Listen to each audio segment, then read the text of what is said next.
Iwanan ang problema, magsama-sama sa ligaya, magsayawan hanggang magtumpaga. Di na kailangan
tayo ay magsaya at iwanan ang problema, magsama-sama sa ligaya, magsayawan hanggang magtumpaga.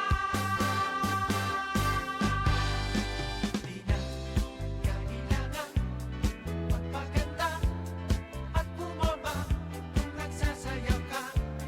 Baliwala, lahat ng ito ay masasayang na.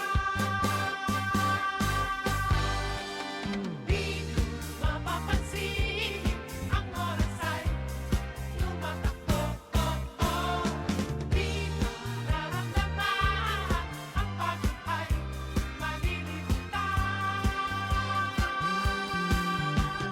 Tayo'y magsayawan, sumabay sa takbo ng tugtugan.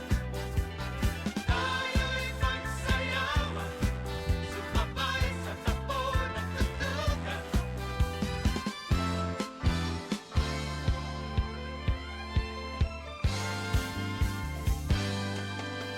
Tayo ay magsaya at iwanan ang problema, magsama-sama sa ligaya, magsayawan hanggang magtumpaga.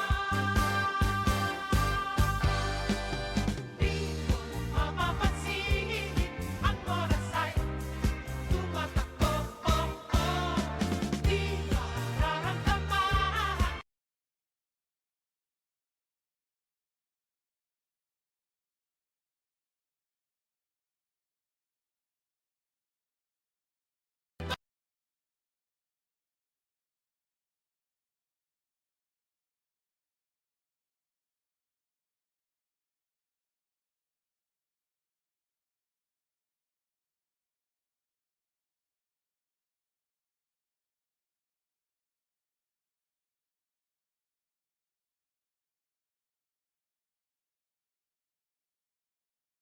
Good morning.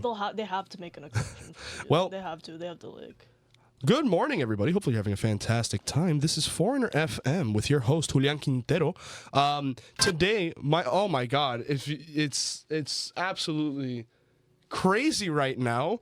For those of you who are listening in, and one of you guys I know is the mid-season review person. Hi. Hopefully you're having a fantastic time. For those of you who are tuning in and you're related to me, hi, Mom. Hopefully you're having a great time. You're probably wondering why I'm talking right now on air instead of playing the usual musical intro. You're also probably wondering, it's 11:17, almost 11:18. Why did you guys not do the music intro earlier? Well, we've been through quite an hectic morning. Myself, I've been battling a cold this weekend, so I'm not exactly feeling as fit as a fiddle, as some would say, around these parts of the world in Canada. My co-host, due to transportation problems, should be here soon, but sadly she is not here right now because of said transportation problems. You gotta love the transportation system, am I right? Although I'm pretty sure her issue was just traffic, I guess. She's coming from Niagara. For those of you listening for a while, you know. For those of you who are new, well, she transports from Niagara, so it's not exactly ideal. And this week we have a guest, Filipino guest this week. We were going to be playing Filipino music, joined by Anna Saplala. How are you doing today? I'm doing well, Julian. Thank you. And for those of you who are wondering, hey, why is the music cutting in and out and everything? First and foremost, and it just happened again, the computer here in Spirit Live is, in words that I would use in day-to-day language, tripping. The reason why I'm mentioning that is the mouse of the computer isn't working. There's no other way to access the computer. And every time that I start playing music, I hit about halfway through the song, give or take, and then it just cuts out on iMedia. It keeps on playing on Spotify, which is not ideal. And it just cuts in and out and cuts in and out. Spirit Live, please do me a solid for future shows and get this checked out. The show before me was mentioning it. And, well, that's that. But for those, if you were curious what that song that kept cutting in and out was, it was Magsayawan. Oh, my God, I'm really bad at these names. Magsayawan by VST and Company. Did I say that correctly? Yes. Yes, you did. Awesome. So yeah, through all the chaos and everything, we are still live here on Foreigner FM. I really do want to apologize to those of you listening at home who listen to our usual music and fun. This has been an absolutely chaotic episode so far, and we haven't even gotten to the bulk of it. And yeah, can't even play music, so that's going to be really fun. Anyway, let's just talk with our guest. My apologies for everyone. I just really felt the need to clarify that. It is quite frustrating. And my co-host not being here surely helps out the load so much more. But anyway, and you already mentioned that you're doing well today. Would you like to tell the audience more so? It's like your story, where are you from, if you moved to Canada, if you are from Canada, how connected you are with your Filipino heritage, anything throughout? Well, I'm born in Manila in 2002, so I came here to Canada in 2010 when I was 8. So the first 8 years of my life, I was born and raised in Manila. And immediately when I came here, I had to adjust. And I find that, and I say this of many Filipino experiences, because there is this belief that there's only one objective Filipino experience, but that's not true. Unlike a lot of Filipinos who come here very early in their life, I did not come here.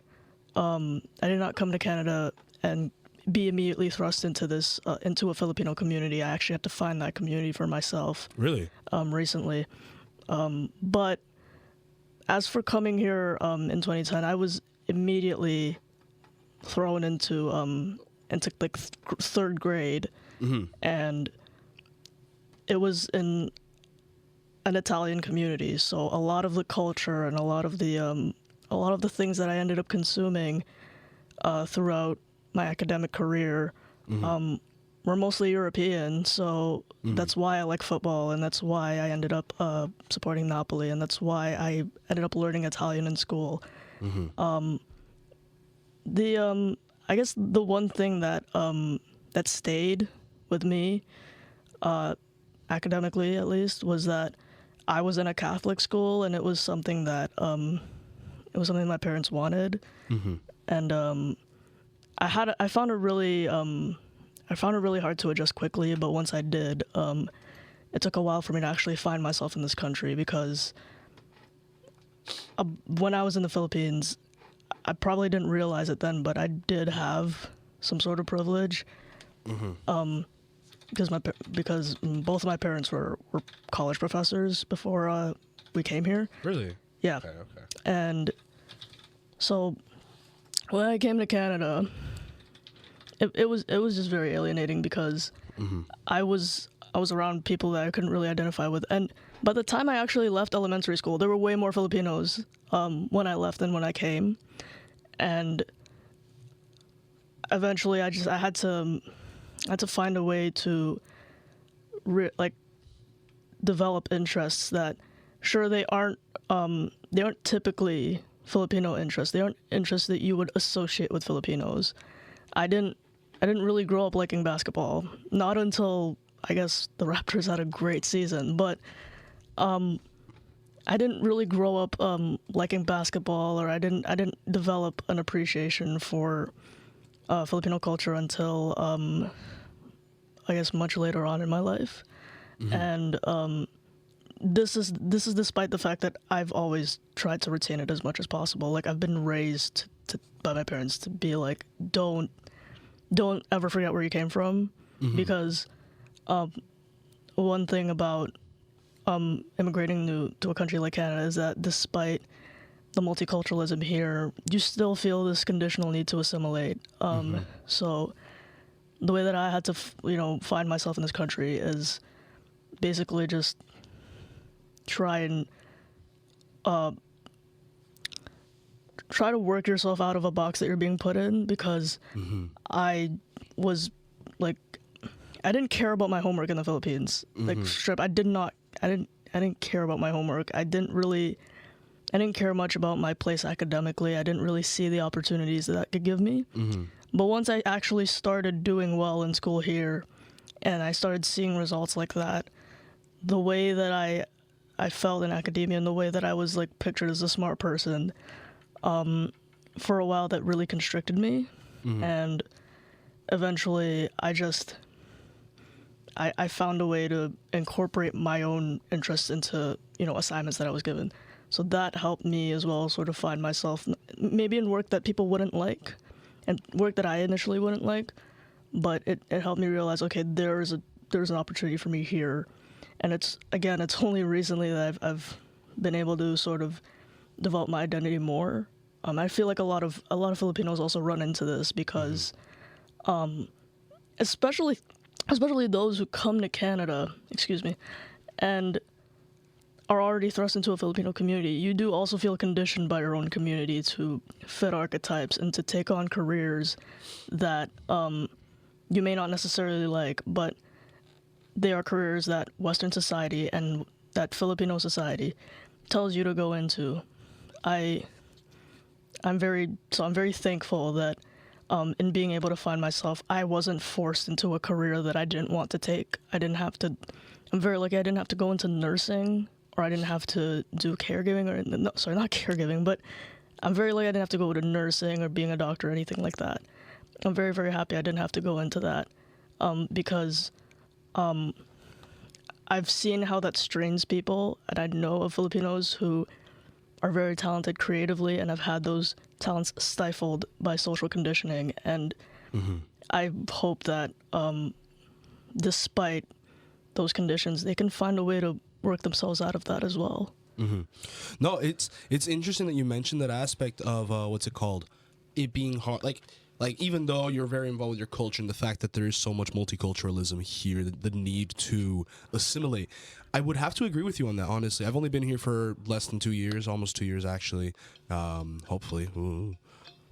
We'll see, but like, it's been interesting. Because I assume you moved here with your parents. Did you have any other family here in Canada, or? I came here knowing that only a part of my dad's family was here, because my dad's side of the family is spread out throughout the United States, and that's mainly my four aunts, but the rest of them are spread throughout the States and the Philippines. Majority of my mom's family is in the Philippines, so the reason why I went to Canada was, one, corruption, two, my dad had better work opportunities there as a psychologist, so he actually had to relearn being a psychologist in Canada. Really? So Yeah, because he actually used to be the chair of the Philippine Association of Psychology, but then he stepped down. And If I may ask, yeah. how different is? I mean, I don't know how much of it you know, but Yeah. how different is psychology, or like either teaching or practicing things involving psychology in Canada compared to the Philippines? I don't know too much of it in detail, but I know that there was far more training in Canada. There are far more. I feel there are far more hoops you have to jump through, as opposed to. I'm sure the Philippines as well has a lot of things in place now that you have to go through to become a psychologist. But Yeah. I think I think in terms of beliefs and in psychology and different philosophies that exist in psychology, obviously the Philippines is more westernized, and I like that aspect because it also focuses on inherently things in psychology that are unique to Philippine identity.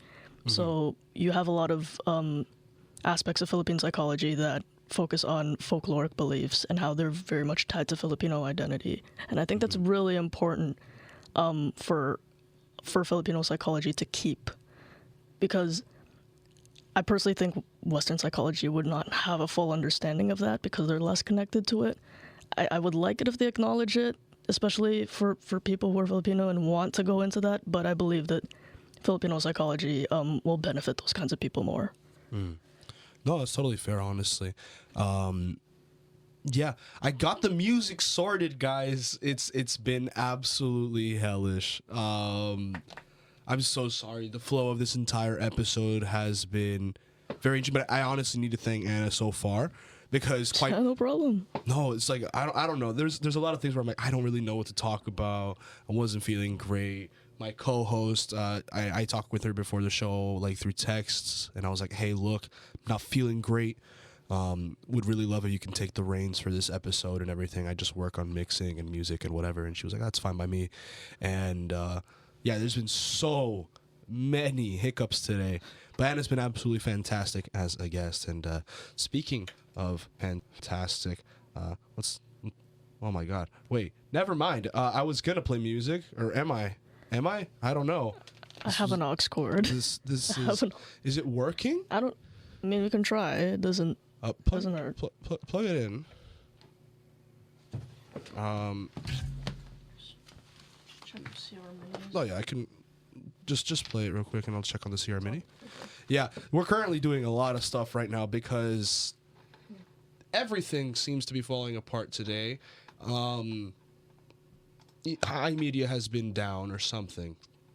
It's tripping. It says it's not responding. Oh man, it's not been a fun episode. I hear that coming through your phone. What the hell? What was that? Is this one? It's plugged in. Yep. I can't even go like, oh guys, let's throw out some music break so we can adjust our problem. No, the main problem is the music. It's just not working. I can't tell you guys how irritating this is. It's such a shame. I'm so sorry. And that of course today had to be the day where everything decides to fall apart. Not a fan of it, quite frankly. But yeah, we're about 30 minutes in, so hey, you know what? Let's just keep pushing, keep fighting through all of this. You mentioned, what's it called? That unlike most Filipinos, especially because of where you grew up, you like football in comparison to, what's it called, basketball. And 'cause I know one thing, and it's sports, right? Like that's what I do. That's my program of choice, one could say. And the one thing a lot of people end up talking about is Filipinos in terms of sports. You don't really see them very prominent in football. I know for a fact that they have, I forget his name, but they have a goalkeeper that was playing for Cardiff City for quite a while. Etheridge? Yes, Etheridge. Oh God. He's the most most prominent name that I know. Well, in Filipino football. we'll claim Alphonse Areola if we want, but Etheridge is a classic name. My goodness. The best Filipino player we have though, that actually plays for the Philippines is Jarrett Holtman, who plays for Bochum. Oh yeah, Holman. He's a solid winger. I know that he plays solid for Bolcom on the wing. He Yeah. plays for them on the wing. I don't know where they are where he is in the Filipino setup. I think he just joined. I'm not like, Mm-hmm. I'm not very up to date on the ASCOs, but I'm very happy for our women's team because we did qualify for our very first women's. Oh, did they World Cup. qualify to the Women's World Cup? Yes, we qualified. Really? It's wow. I'll see you guys there. Colombia qualified for that one as well. I'm really excited. Men team did not qualify for the past World Cup, but I didn't care because the women's team qualified for the Women's World Cup, Yeah. and I feel so good about this team. It's crazy. So I started watching the Colombian women's team, and they've started bringing it against Brazil. They're going through their own little bit of a golden generation. Oh yeah, they made a Copa America final, right? They did. Yeah. They made the Copa America final. What's it called? They did lose to Brazil 1-0, which not fun, but they made it to that final. They've been playing very well. They qualified.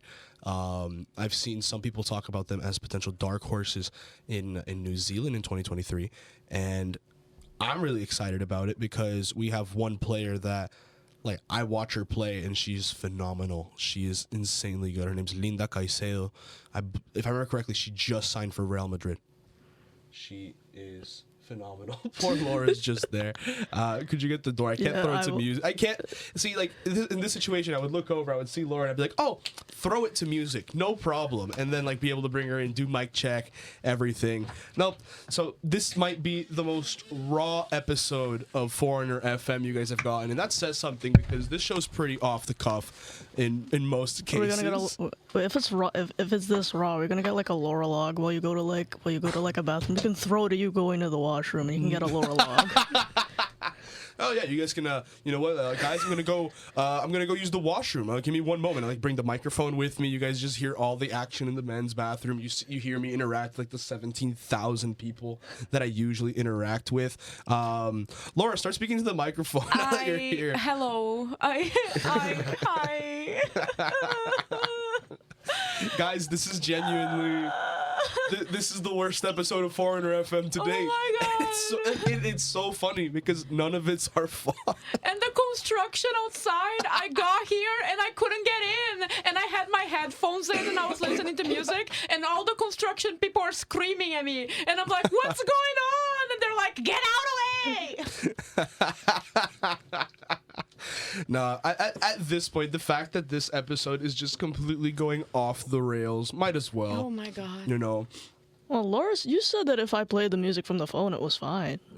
No, but Yeah. like one thing is you play the music into the microphone, like that's just weird, man. Yeah, and then when you put the music on the speaker, it sounded fine. It sounded like those lo-fi like YouTube videos. no, I know, but like doing that, that's Sounds like a lot. it's bad. You can't A lot. control levels at all, and then you got to be really still, and it's weird. But yeah, the iMedia is, as I said earlier, tripping. It's been cutting in and out. I can't play Spotify. Listen, The computer's been cutting I in was and out. listening to the show on the way here, and every time you guys were talking about everything that's going wrong, I just wanted to scream. I was like, there's a saying in Portuguese that says, a bruxa está solta, and it's just like, the witch is loose. You know, the witch is out, she's loose. She's ruining people's lives today. No, I know for a fact here in Canada they have that saying where it's like, oh well, when it rains it pours, and it's like, yeah, Wait, is that what it rains it pours means? yeah, it's like if everything's going bad, like it's gonna go horrible. Like, That's not what I essentially. thought it meant. What did you think it rains it pours? I thought meant? it was like about making money. I mean, it rains it pours. I've heard it in both a positive and a negative way. But when Like- like when something good's happening and then like just a bunch of things is good that are happening, oh, when it rains it pours. Like if you're making money, then you start making a lot of money. It's like, oh well, when it rains it pours. But then like when everything's going bad and it just goes worse, it's like, well, when it rains it pours. Like it just applies where it's like if something just keeps happening, it's because it's gonna That keep makes happening. sense, actually. It does. White people Wow. sayings that make sense. It's crazy. But yeah, since we're on the topic of sayings, are there any prominent sayings in the Philippines that you can remember, and how they would roughly translate? Bahala ka sa buhay mo, which means, oh well, you do what you want with your life, and that's usually derisive. Like if I am off to do something very, if I'm off to do something that doesn't necessarily draw approval from people, like from Filipinos, or like it doesn't align with the beliefs of a Filipino person, they will say, "Ah, bahala ka sa buhay mo," which means, you know, do what you want. It's not gonna be my problem. But there have been recent, like findings and research. And I will shout out Carlo Ren Cervantes, who specializes in Philippine psychology, and he runs this page on Instagram called Sikodiwa. That's Sikodiwa. And he did this fantastic post about this particular saying, especially in looking at it as a way of just embracing who you can be uniquely despite that being thrown at you. You can take that saying and reclaim it and use it as a way of saying, this is, you know what, this is my way of doing things, and this is the way that I can be unique in making my own decisions for myself. No, that's honestly like.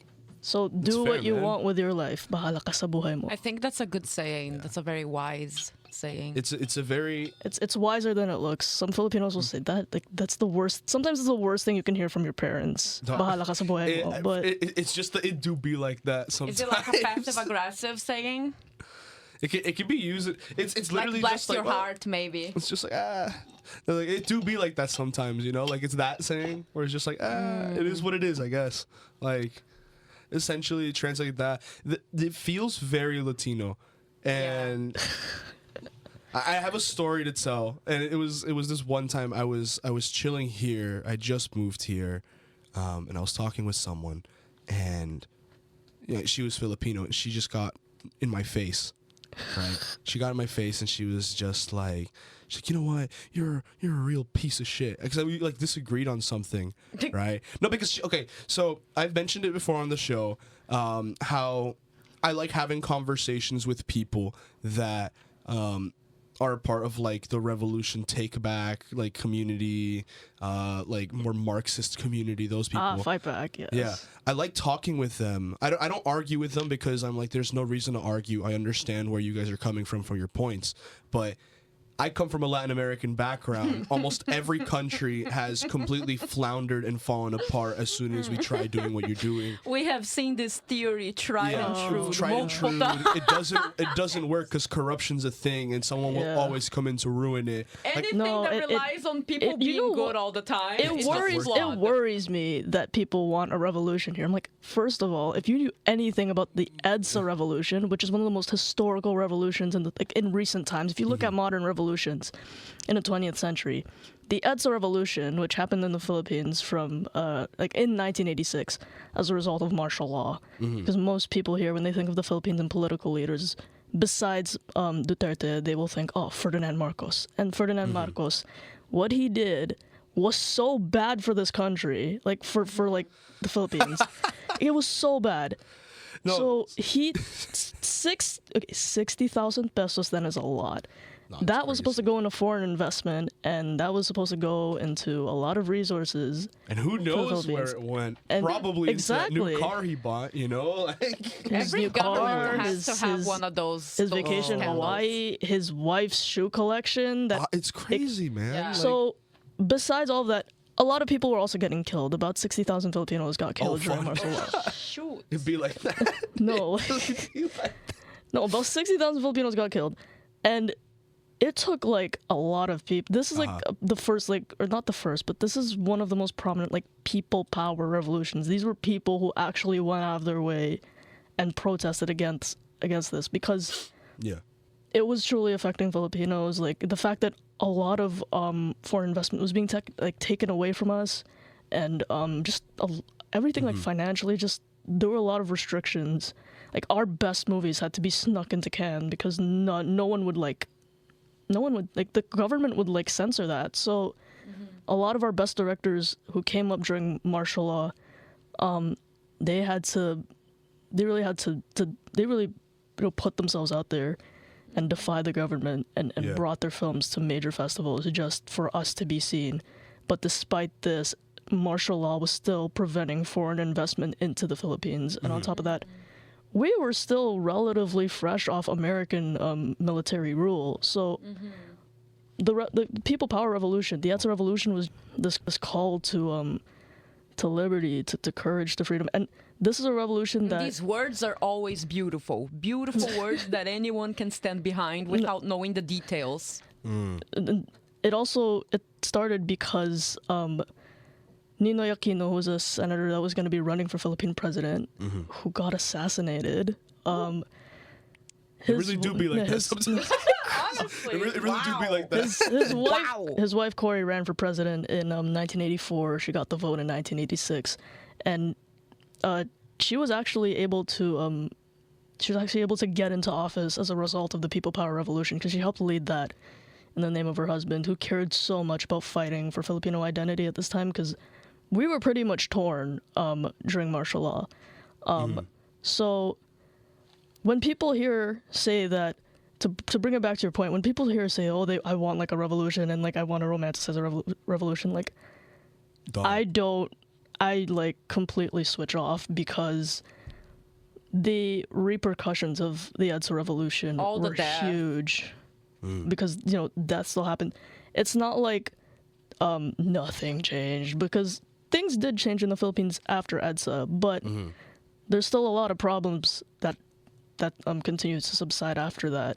I don't think anyone won that revolution in the end, except Cory Aquino. But besides that, like, when you think about romanticizing revolution here, just think about how many people died from revolution and died just to incite it. At the end of the day, a revolution is a war, and people don't want to accept that. They don't like. You can't say with the same type of excitement, let's go to war, because you understand that people are gonna get murdered. But when it's a revolution, everybody's like, yeah, let's go on and it's like, if I am the type to be like, well, I want to sign up for this revolution, I'm going to know what I'm signing up for and be like, well, this is it. Society, as we know, has collapsed. You know what I mean? Like, that's it. But what annoys me when I see people here who usually declare themselves to be, communists or socialists and stuff like that, 9 out of 10 times they're just saying this stuff out of just performance. They're not actually the minute things actually got hard and the consequences of their choices came in, they would fold. My concern is, okay, I am neither for or against Marxism, to preface, but just to preface, me neither. I am neither for or against it. I'm also gonna say this. I'm not against it either. But I worry for people who follow those beliefs here, especially, like, I get Red Scare, okay, and I personally hate Red Scare, but there's a concern that I have in terms of how they aestheticize it, and it's like, you only, again, it's performance as well. I don't like how they're numbing down Che Guevara into like an aesthetic. They're numbing down Paulo Freire into an aesthetic, and it's just really heartbreaking. I'm gonna finish my joke, and then we're gonna, because this all started off because I was talking about like how similar Latinos and Filipinos are. Oh, Latinos! You want to start? Listen. No. You want to start with Brazilians, because I never even got to my punchline. Yeah, there was this girl. She was of a Filipino background, especially now with this context, it makes it a bit funnier. And she was a part of like Fight Back or whatever. And she was just like, she gets in my face. She's like, how dare you? How dare you? Like, you need to know your people colonized my people and made my life hell. And I'm like, first of all, we were colonized by the same dudes, bro. We're very Colombians colonized Philippines. We were too. Colombia didn't even colonize it, man. No. Because she just saw me speaking Spanish and she saw that I'm like white passing. And so this is what I don't. That's what I don't like about us. Like, you know what? I'm like, first of all, I'm Colombian. I was colonized by the same dudes. She looked at Julian and went, Barcelona. I have listen. Leave the Catalan people alone, okay? Catalonians deserve independence. I will say that. I am pro-independence for Catalonia. They're just sitting there and they're just like, hostia, tío, castellano. And I'm just like, that's not how I talk, brother. Castilla and Catalonia are different too. I know. Spain has a lot of regions. The Basque region. It's crazy. No. But Portugal too is crazy.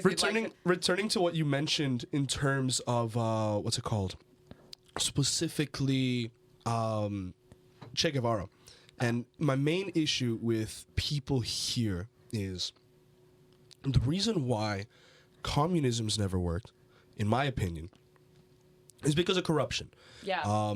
The people who in these nations end up leading the charge, they get a bunch of people who truly believe in their word, people that are living paycheck to paycheck, people who are living off scraps or trying to raise their family that truly believe in the ideology of communism because it would benefit them.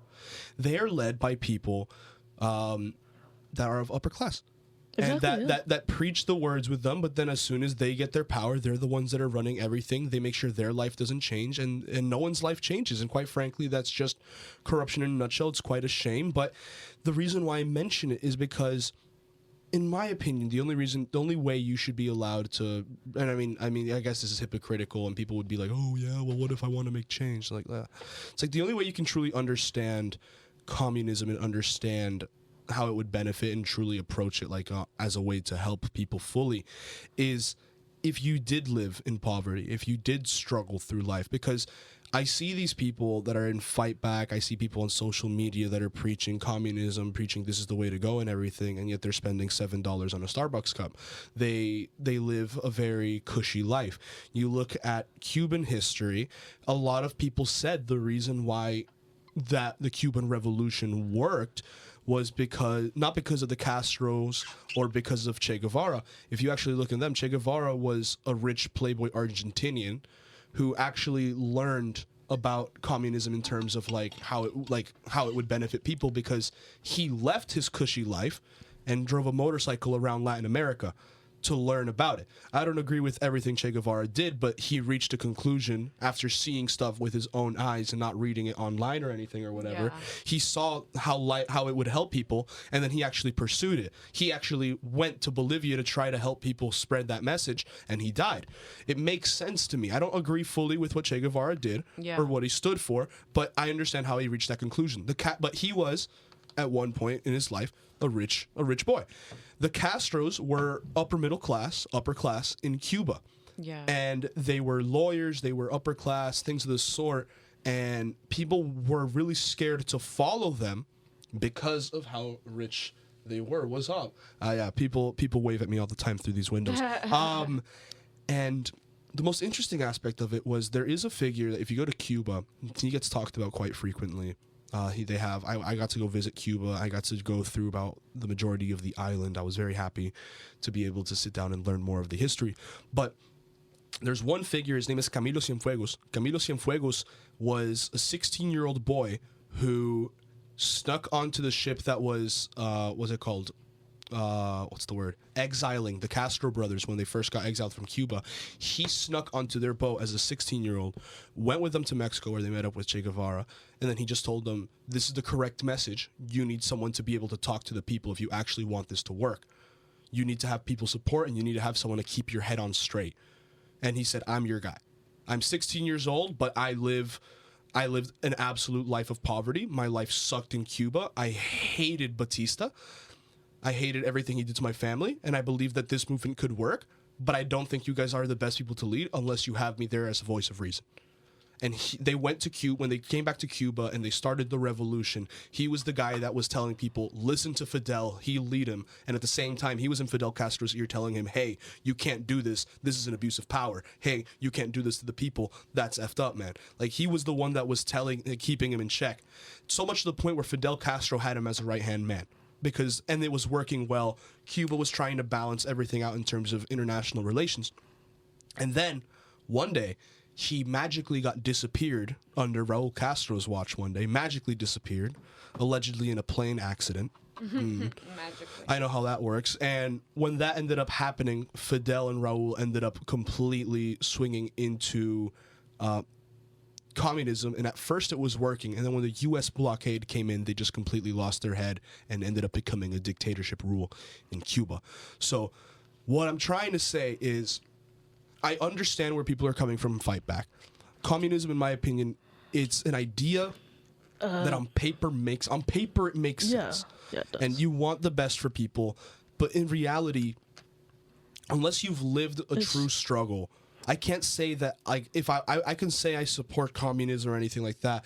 I would never understand it, because as soon as the going would get hard, I would fold. As soon as things started getting more complicated, I would want to revert back to the life that I was living, because I've lived, very thankfully, I've lived a comfortable life.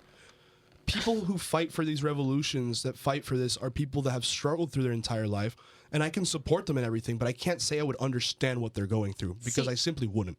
what I will say this, okay, even though I disagree with like the ideology of communism, I disagree with it because it's a utopia for me.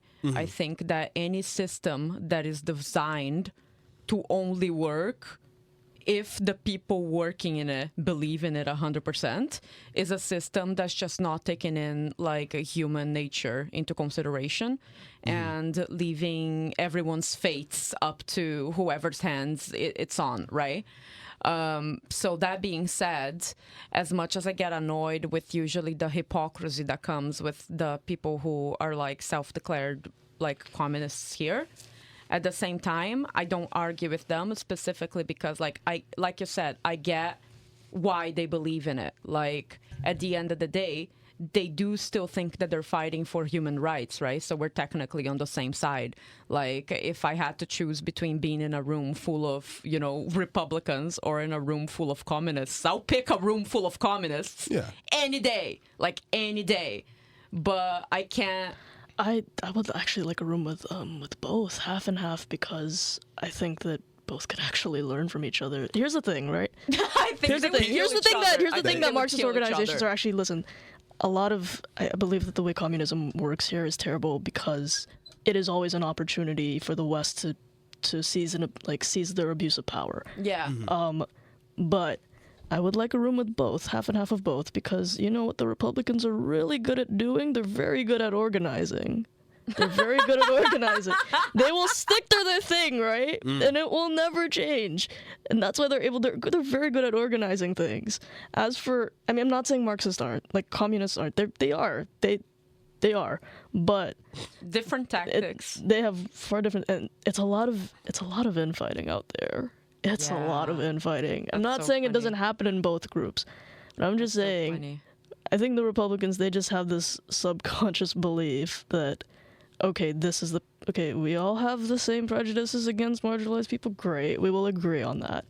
So I would like a room with both, because I would like to see how communists work out their organization, and I would like to see how Republicans work out their stagnant ideology towards them. So I would only like a room with both if we got to do the Stanford experiment. Oh God, don't bring that up. The prison one. Do not bring. Yikes. Put 50 communists and 50 Republicans in a room, and then just go. Just let them sort out who has the authority. I would pay to watch the Hunger Games. Just sitting there, I'm like, yo, put it's so interesting, man. Like, no, it's just the main issue is just people won't listen to one another. It's crazy. Because like I said, I respect the fight though. Gotta say that. I don't like, even though I fundamentally at cases disagree with the people that are a part of Marxist Fight Back or anything, I don't attack them. Yeah, I mean, most of them are decent people. Most of them are normal people. And I just go, okay, why do you think this way? And they go, well, I want to do this. And I say, okay, but do you realize that there's examples of this and this? And they go, yes, but there's also this example here, more so in North America. And I'm like, yes, but you do realize it's based off of this. The point of it's more so to have a discussion. Yeah. Because there's times where I've sat down and I've said, you know what? I understand communism. I understand where it's coming from. And I've said before, it is a system that can work if we fundamentally change how we think as humans. And that if, let's say today, as of today, we started, every single child born as of today starts making that change, communism would not work for at least another 100 years. I agree. And that's if people started fundamentally changing today. And that's not going to happen. Yeah. Like, the issue, in my opinion, is human nature. Because in the end, you always want to feel safe and you want to feel secure. And the second you feel a struggle, unless you've experienced worse, you're going to want to just fold and do what's best for yourself to take care of yourself. That's just human nature because it's survival. And that's the issue. Like, for communism, you need things to get worse for things to get better, and people at the top who are trying to lead that and don't understand that. And as soon as things get a little worse, they just take all the control, all the power to make sure that they're safe, they feel good, and it leaves so many people on the brink of dying, so many people hurt. And that's the thing, like, all love to you guys. You guys are trying to lead a movement. I can respect it, but I can't say... I can say wholeheartedly, I'm a flawed dude, bro. Like I am. Shit. Like yeah, I understand it, but like if you're gonna give me the option of struggling and sleeping outside or being able to stay in my apartment, like I'm gonna stay in my apartment. The Like, Philippines would be in the mud if communism was tried there. The fact that countries the would. fact that there are people who didn't like Leni Robredo because she aligned with what is called neoliberalism here. It's a shame that neoliberalism is like looked down upon here, like by some Yeah. people, especially some people our age, because I'm not saying I align with it, but I believe that it is way more. I feel like it has had more benefits. Especially, it has more benefits on third world countries like the Philippines, and it's a good start. I'm not saying that has to be like it's not. She's not there to permanently change things, or like permanently change like a political ideology. But she's there to. She was there and she campaigned to offer amazing alternatives and amazing possibilities and opportunities for the Filipino people. But since we have elected the son of a dictator as president, we have like there's some people who've actively tried to like erase martial law from history. There have been textbooks, there have been students who've been like brainwashed to believe this. I'm glad that there are people who are still out there fighting to preserve that part of history and making sure people don't forget, like, this is So where... we don't repeat it. So we don't repeat it. And so we realized, we should be proud of the fact that we survived this and that we all work together to survive this and that we can work towards building a better future for ourselves. But until that man gets out of office, the large majority of poverty in the Philippines will still have to subscribe to very much a primal belief that... And I don't blame them, because when you're poor, like, your primal belief is, okay, I will vote for this guy because if he can give me money right away, I will vote for him. Like, I need my money now. If I can get survival. that guy. Yeah, exactly. Yeah, survival. So But yeah. yeah. We're coming to the end. I just want to point out one